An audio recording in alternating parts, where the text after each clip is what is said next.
apakah mereka mau nurut ke saya dengan artian saya ada di Fakultas Ilmu Komputer, terus saya orang bahasa, kok saya komunikasi.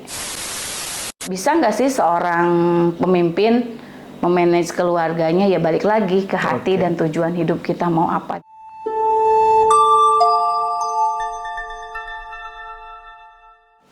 Hai teman-teman semuanya, saya Teja Yuda. Kali ini di Andaru Media telah kedatangan seorang tamu, Ibu Dr. Mayasari. Halo Teja. Akhirnya bisa hadir ya setelah sekian lama saya mengundang Ibu karena kesibukannya. Ya, padahal so sibuk aja tuh. Padahal so sibuk aja ya. Oke, karena beliau ini seorang dekan ya, pimpinan di fakultas di Universitas di Karawang, Unsika, dan beliau adalah dekan satu-satunya ini. Perempuan. Dekan satu-satunya perempuan dari 9 fakultas ya. 9 fakultas ya. Iya. Jadi makanya jadi saya cantik. Karena nggak ada lagi. Makanya ini sesuatu yang unik. Bagaimana beliau nanti bercerita, membagi waktu, mengelola waktu ya dengan pekerjaan sebagai seorang akademisi, sebagai seorang dosen, sebagai seorang istri, ibu, terus sebagai seorang anak juga ya. Sebagai seorang anak. Karena kan saya kebetulan rumah saya sama rumah orang tua saya itu kan depan belakang kan, depan belakang. Ya, jadi masih ada juga peran anaknya di sana. Yuk, mari kita simak ya cerita dan kisah dari Ibu Maya, dan kita juga nanti akan belajar tentang AWK ya, analisis wacana kritis ya, terutama dari Fairclough ya Bu. Fairclough boleh dari Fairclough, tapi kita lihat modelnya dulu aja ya. Baik. Ya itulah ya, makanya itu juga yang membuat saya ya udah selesaikan pekerjaan saya sebelum ya istilahnya jam 6 tuh udah lembur saya kan. Bubar kantor kan jam 4 tuh. Sampai jam 6 tuh udah lembur kan tuh, udah lembur istilahnya, udah lembur 2 jam. Karena sisanya saya harus di rumah gitu dengan anak-anak. Jadi itu strategi saya juga. Strategi saya dalam artian saya nggak mau karir saya bagus tapi keluarga saya hancur ya.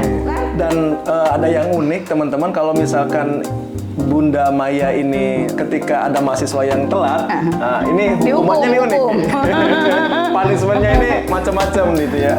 Tapi juga ketika ada mahasiswa yang memang bagus, dalam artian ini ada prestasi-prestasi tertentu, tidak sedikit juga Ibu Maya ini mendorong itu dalam giveaway Mamaya ya. Iya. Jadi kalau udah 5 tahun tuh, 5 tahun giveaway Mamaya, iklan lagi. Jadi silakan nanti follow IG-nya Mamaya, dan giveaway-nya ini banyak Maya ya Sari teman-teman. _K. Ya, kebetulan ini sedikit bercerita ya, saya punya anak yang kecil ini berkebutuhan khusus. Ya, Teja juga tahu ya, suka saya bawa juga kan ke kampus. Jadi dipanggil namanya Alia Drew Prianggada, cuma dipanggilnya sama kita ya Ade Drew ya, jadi terkenalnya juga Ade Drew.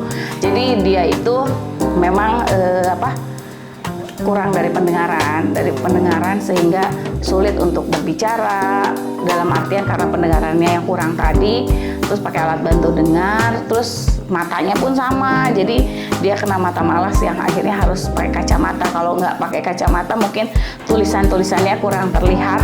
Jadi aneh gitu, anak kecil tuh kan harusnya cuma min ya, yang plus atau silinder itu kan orang tua ya, itu dia.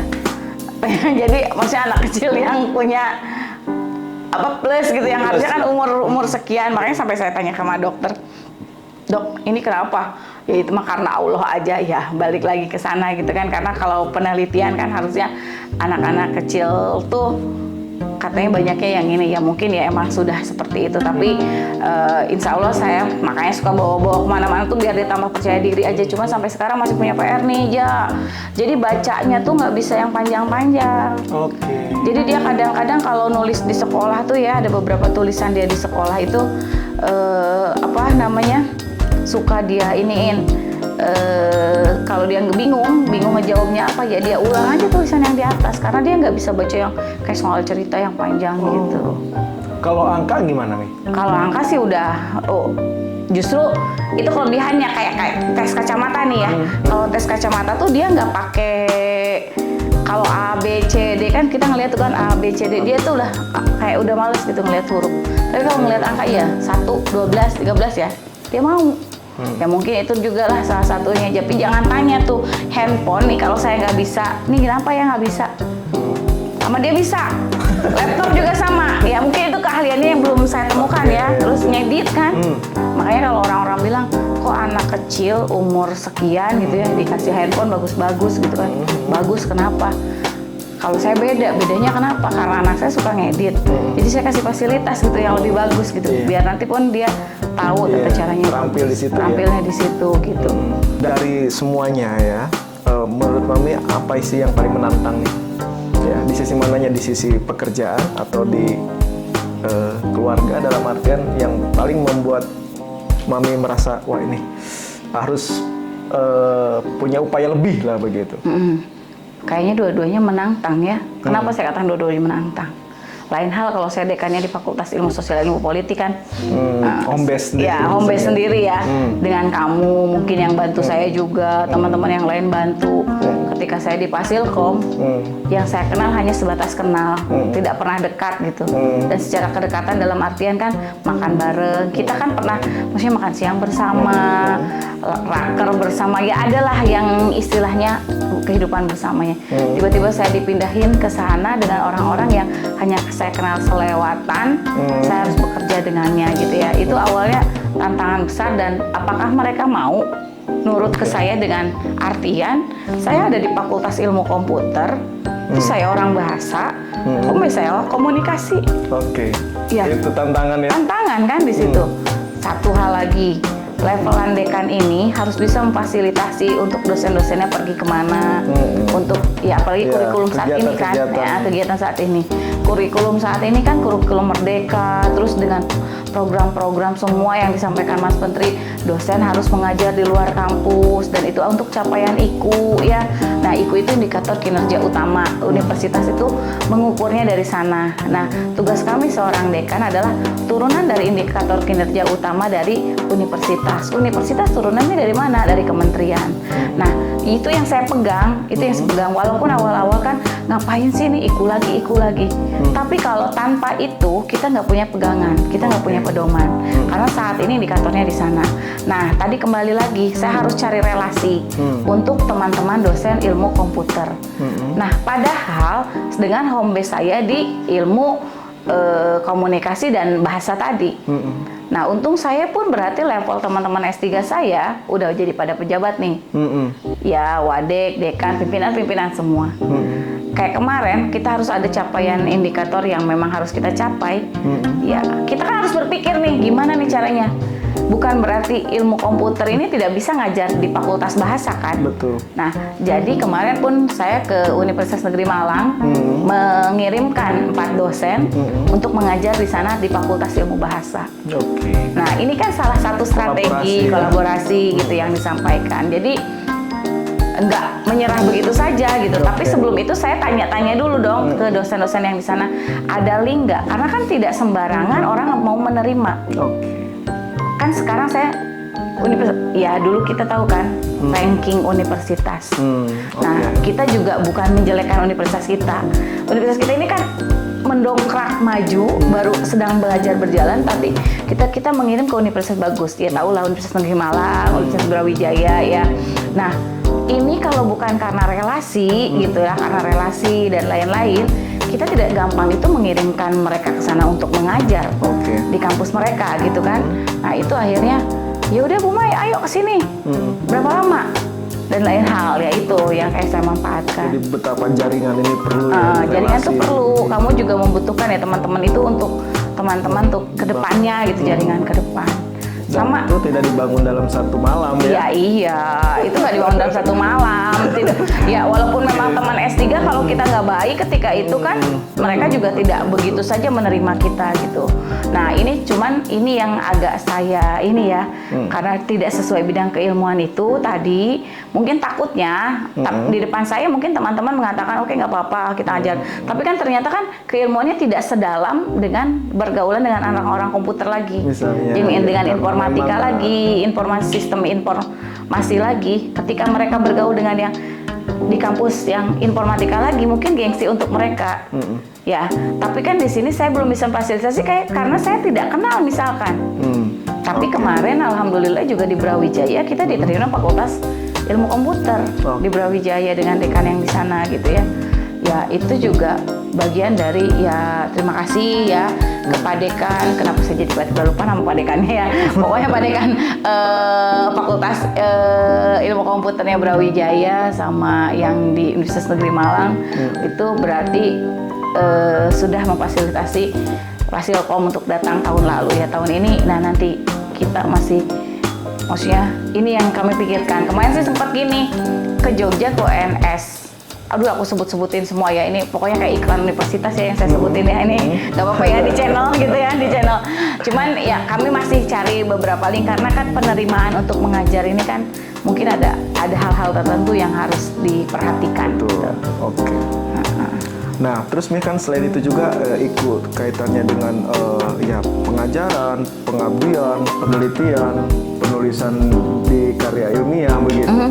Nah, itu bagaimana ini Mami mengelola waktunya terutama ini ya? Gini ya. Itu kan ngurusin orang terus kan. Iya istilahnya 3 tahun ini kan saya ngurusin orang. Betul. Jujur sekarang saya tuh baru selesai untuk jabatan fungsional saya ngajuin. Karena ngurusin orang terus nih, kalau nggak ada dari kementerian yang bilang hitung kumnya dan simpan, itu mungkin nggak saya kerjain ya. Jujur karena pengajuan Japung ini saya udah telat berapa tahun juga ya. Harusnya saya kan udah terlewat 5 tahun yang lalu. Nah sekarang baru saya mencoba mengajukan dengan dibantu dengan teman-teman yang lain lah karena ternyata berkasnya banyak juga. Ya makanya saya memaksimalkan kolaborasi dengan mahasiswa. Jadi di skripsi mereka, saya jadi pembimbing di situ ya. Mungkin kan tidak menjadi penulis utama, tapi penelitian penulis bersama dengan mahasiswa. Jadi disitulah cara saya masih ada penelitian setiap tahunnya ya, karena tetap membimbing mahasiswa untuk melakukan penulisan di jurnal yang terindeks Sinta lah minimal gitu. Nah kalau yang saya pribadi sendiri dari 3 tahun terakhir ini 1 jurnal doang yang terindeks Sinta 2, yang 1 orang penulis pertama. Aduh ya, ini penurunan yang drastis. Banyak hal yang diurus, dikelola sehingga itu. Di sisi akademisinya juga. Itu.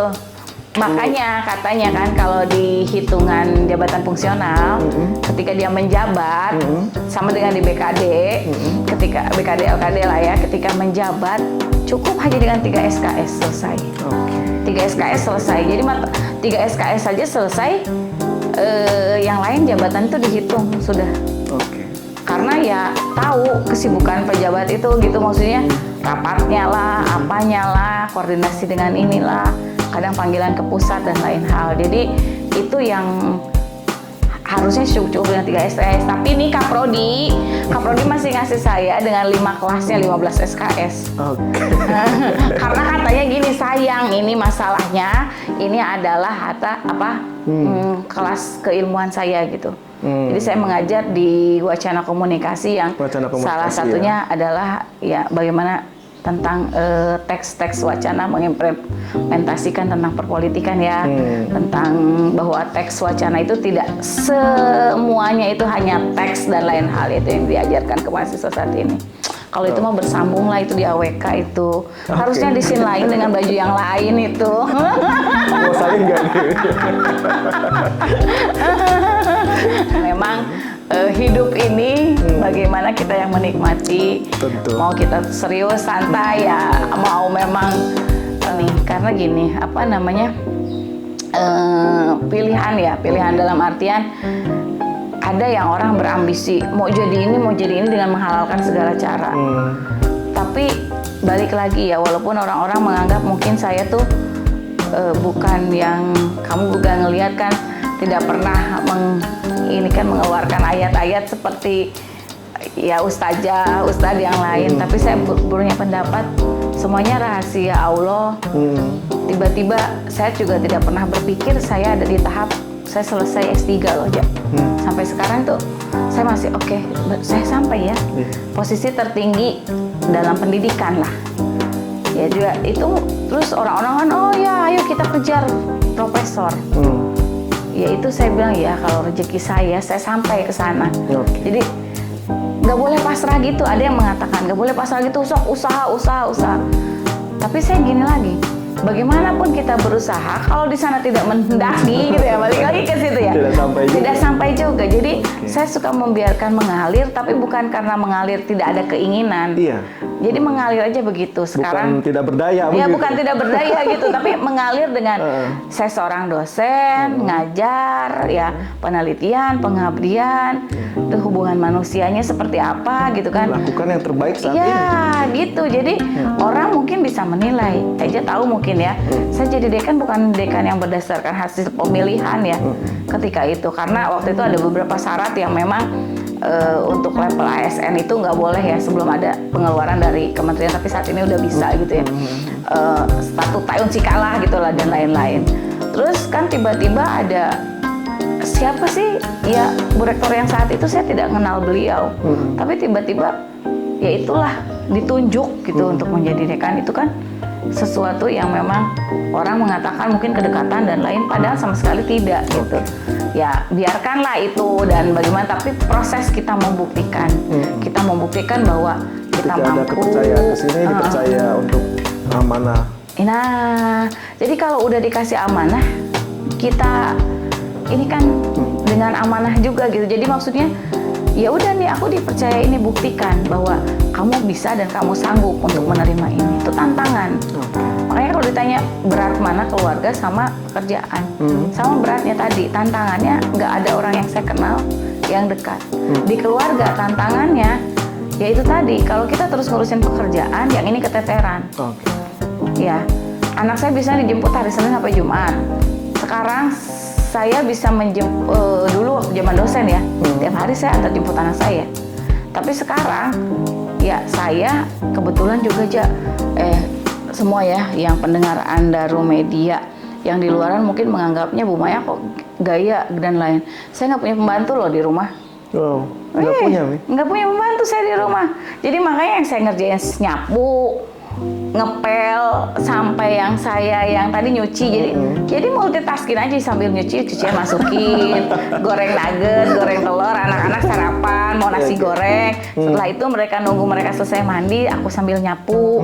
Ya itu, jadi bener-bener ya nge-manage-nya itu ya ini nggak punya tuh karena dulu memang ada. Setelah COVID itu beliau meninggal. Saya belum mendapatkan ganti dan memang saya nggak cari ganti gitu. Kebetulan anak-anak udah besar, jadi paling kalau hari libur kan makanya Kak yang ngejemurnya dia gitu dan lain-lain. Tapi ada pembantu laki-laki yang di luar itu ya yang ngerapih-rapihin tanaman gitu. Tapi di dalam rumah saya nggak ada, nggak ada bener-bener gitu. Apa sih yang jadi fokus penelitian Mami ini? Ya ini juga PR waktu itu ya, PR besar karena saya tuh kan tadi dikatakan saya sarjana bahasa Indonesia ya, sastra Indonesia, sarjana sastra Indonesia.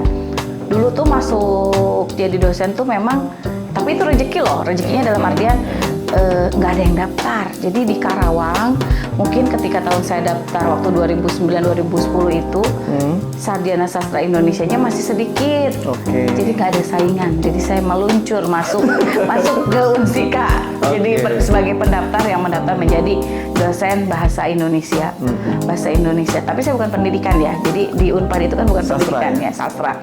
Nah, jadi gimana caranya waktu pas S2 tuh, lanjut S2, pikiran saya tuh gimana caranya saya ini pingin tetap di FISIP, FISIP, Fakultas Ilmu Sosial dan Ilmu Politik. Jadi gimana caranya orang bahasa meneliti tentang aspek-aspek yang berhubungan dengan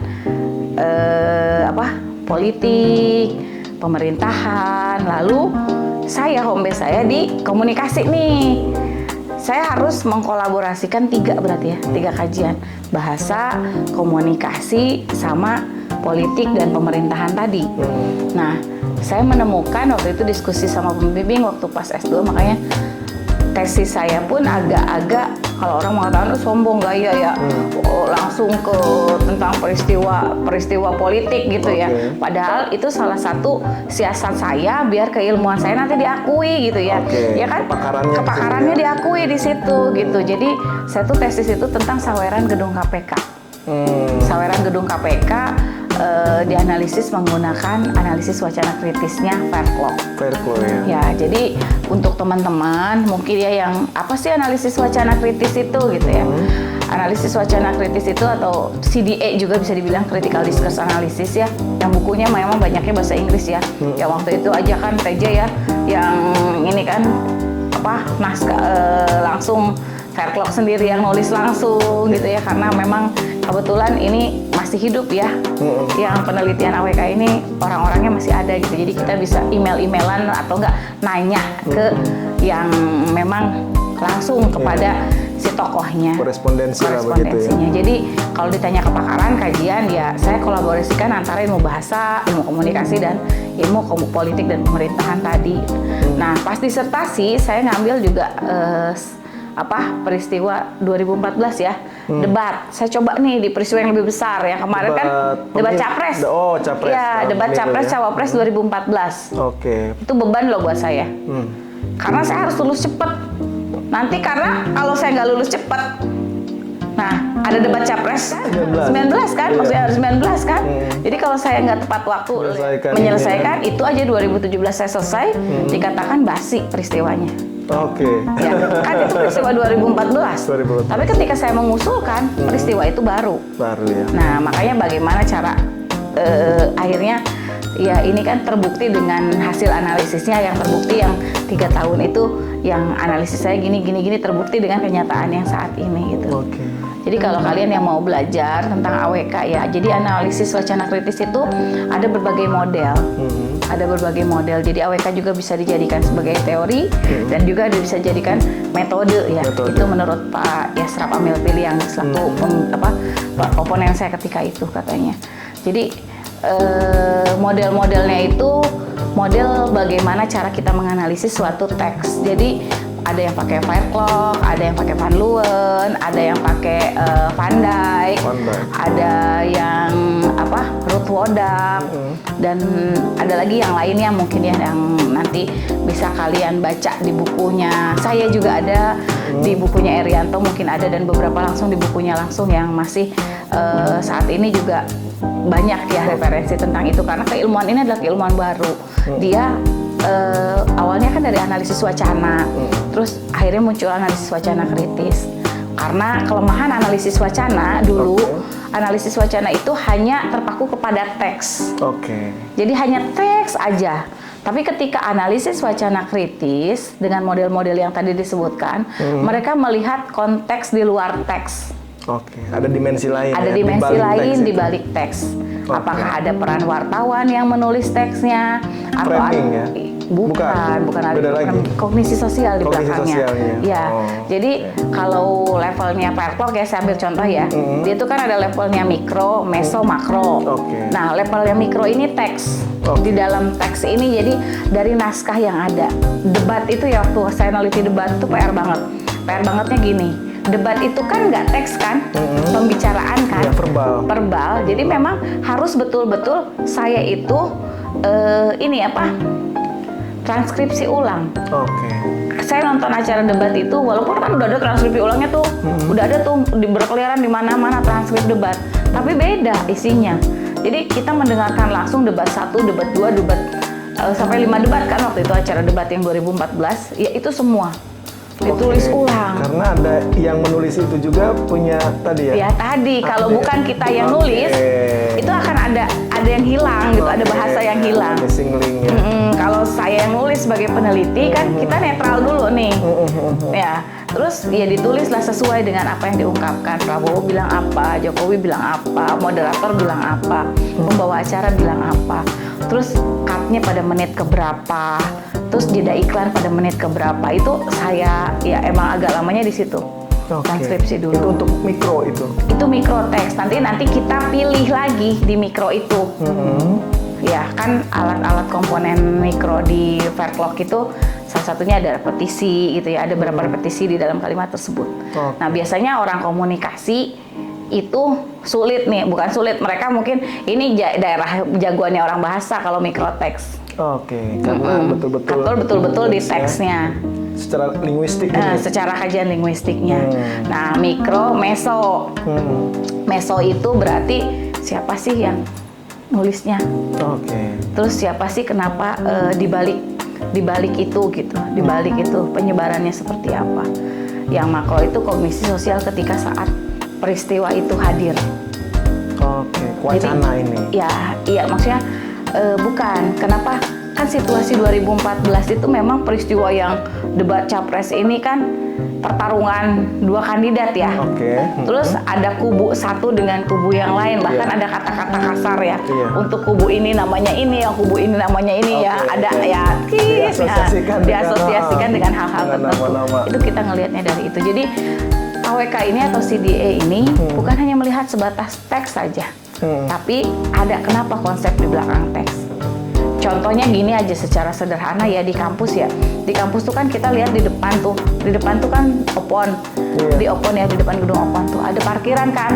Parkiran di sini kenapa juga di sini rektor, wakil rektor 1, wakil rektor 2, wakil 3. Itu teksnya kan. Iya. Tertulis kan nama-namanya, tertulis sampai di sini ada tamu. Dan lain-lain. Nah, itu di luar konteksnya kenapa sampai muncul itu? Tempat itu kenapa muncul? Oke. Karena satu, kita bisa ngelihat lahan parkir kita yang sulit. Kalau tidak ada nama dengan teks tersebut, ya tidak disiapkan, nggak tertib. Nggak tertib. Oke. Sama dengan dilarang stop gitu ya. Stop. Kenapa juga muncul ya? Iya ini ya stop gitu ya. Dilarang merokok. Dilarang merokok. Tapi tiba-tiba kan kalian aduh kena tilang ya udah terjelas ya jadi kena tilangnya. Itu bisa dikaitkan dengan ya itu kan ada larangan, itu ada sesuatu hal yang di belakangnya. Jadi dulu itu ketika analisis wacana memang hanya teks berupa teks aja tulisan, tidak melihat dari kenapa teks itu muncul, dimensi kritisnya ya terus kenapa juga pilihan katanya untuk yang ini gitu ya. Aku nggak mau ngomongin yang salah satu calon yang saya waktu itu ya. Ini takutnya nanti malah jadi dikritisin channel kamu ya. Jadi makanya tadi saya bilang yang seharian itu ya, yang maksudnya dalam hati seharian ya. Ya kan itu kan dimensi kritisnya ya karena lahan parkirnya yang kurang gitu kan. Munculnya ke situ gitu kan. Itu karena lahan parkir kurang, akhirnya muncul dengan teks-teks seperti itu gitu di depan opon gitu kan. Terus kenapa juga tiba-tiba sekarang ribut dengan munculnya teks-teks yang tapi akhirnya menjadi viral gitu dengan bahasa-bahasa yang tertentu gitu ya. Mungkin ada konteks sebelumnya dan kita harus melihat juga konteks sebelumnya itu. Gini aja lah, aku tuh nggak bilang apa-apa, sekalian iklan ya. Tapi kalau misalkan caption saya atau saya posting ada tulisan hashtagnya giveaway Mamaya teksnya. Kalau maksudnya di situ cuma pertanyaan, gimana nih kondisi kalian hari ini? Terus hashtag giveaway Mamaya, komennya langsung banyak kan.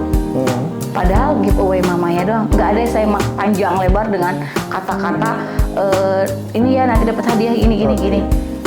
Dengan seperti itu langsung muncul kan karena tahu yang nulis itu kan di belakangnya saya. Kalau Bu Maya udah pakai hashtag ini ya teksnya makronya, ketika Bu Maya menggunakan teks ini pasti memang akan ada hadiah di situ. Kognisi sosialnya gitu kan. Dan menyebarkannya lewat mana kan? Penyebarannya yang tapi kan berarti itu kan di luar teks, tapi nalar mereka sudah jalan gitu. Nah gitu ternyata ya sudah seperti itu gitu AWK yang sederhana ya ini. Saya tidak menceritakan tentang politik dulu ini perannya soalnya salah ngomong bahaya nih. Ini tahun-tahun politik tapi dengan contoh pribadi saya tadi sendiri. Mungkin satu juga ini Teja tuh kan saya pernah janji sama Teja iya nanti ya untuk datang ke sini ya. Ketika kamu cuman nge-WA saya dengan tulisan mie, oke, langsung tek gitu.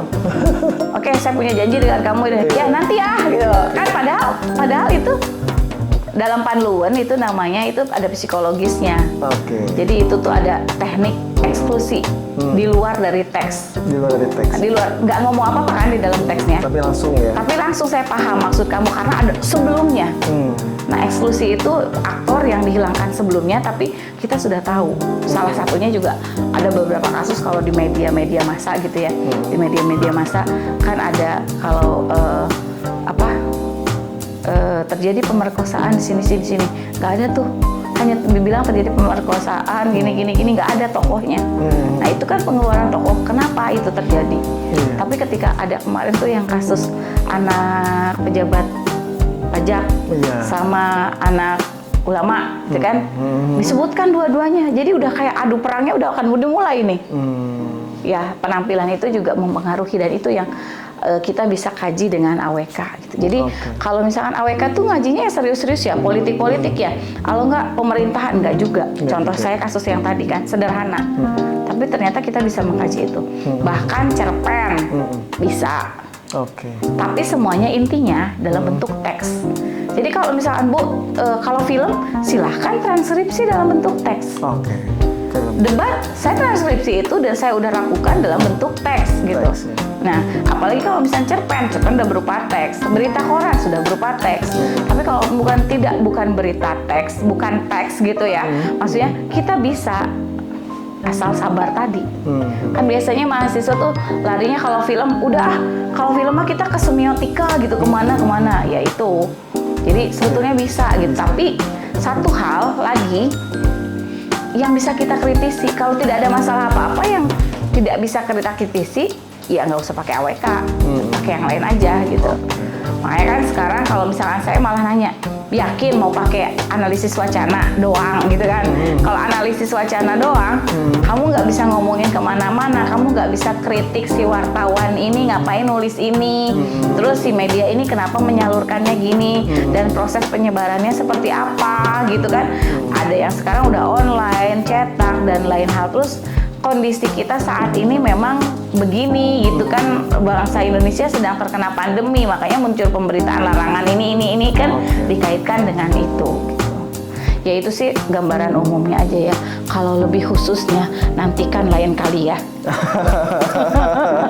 Bersambung ya. Tiap model nanti banyak modelnya gitu. Itu gambaran umum aja gitu ya, gambaran umumnya AWK karena tiap model-model itu ada istilah-istilah yang berbeda. Yang tadi saya katakan Fairclough, mikro, meso, makro. Terus ada lagi yang Wodak yang paradigmatik dan apa sih? Van Dijk dia pakai apa gitu, pakai apa, penamaannya beda.